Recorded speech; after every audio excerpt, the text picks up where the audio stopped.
Bad weather forces delay of SpaceX simulated rocket failure test.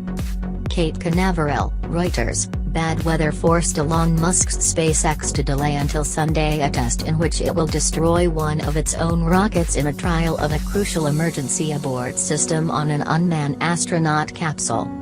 The test, the company's final milestone test before flying NASA astronauts from U.S. soil, had been planned to take place on Saturday.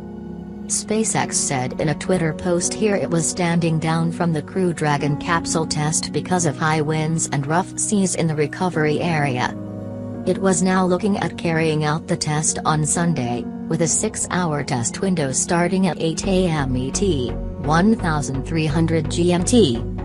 Less than 2 minutes after liftoff from a launch pad in Florida, the Crew Dragon will fire onboard thrusters to eject itself off a Falcon 9 rocket midair, simulating an emergency abort scenario that will prove it can return astronauts to safety. The test is crucial to qualify SpaceX's astronaut capsule to fly humans to the International Space Station, which the National Aeronautics and Space Administration expects to come as soon as mid-2020.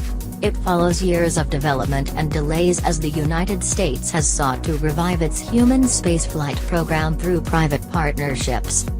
NASA awarded $4.2 billion to Boeing, BA.N., and $2.5 billion to SpaceX in 2014 to develop separate capsule systems capable of ferrying astronauts to the space station from U.S. soil for the first time since NASA's Space Shuttle program ended in 2011. The space agency has since relied on Russian spacecraft to hitch rides to the space station. In the test, the Falcon 9 rocket's boosters will shut down roughly 12 miles, 19 kilometers, above the ocean, a mock failure that will trigger Crew Dragon's so-called Super Draco thrusters to jet itself away at supersonic speeds of up to 1,500 miles per hour, 2,400 kilometers per hour. The capsule will deploy 3 parachutes to slow its descent to water, carrying aboard 2 human-shaped test dummies dressed in motion sensors to collect valuable data on the immense G-force, the effect of acceleration on the body, imposed during abort. The booster will free fall and tumble back uncontrollably toward the ocean, SpaceX's Crew Mission Management Director Benji Reed said. At some point we expect that the Falcon will start to break up. Our Falcon 9 recovery forces will be standing by ready to go and recover as much of the Falcon as we can as safely as possible, Reed said.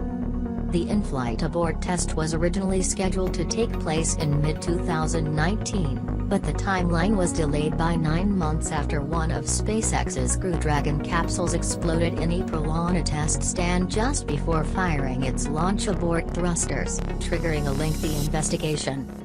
SpaceX zeroed in on a previously unknown explosive reaction between a titanium valve and the capsule's rocket fuel. Reed told Reuters SpaceX had completed the investigation within the last week.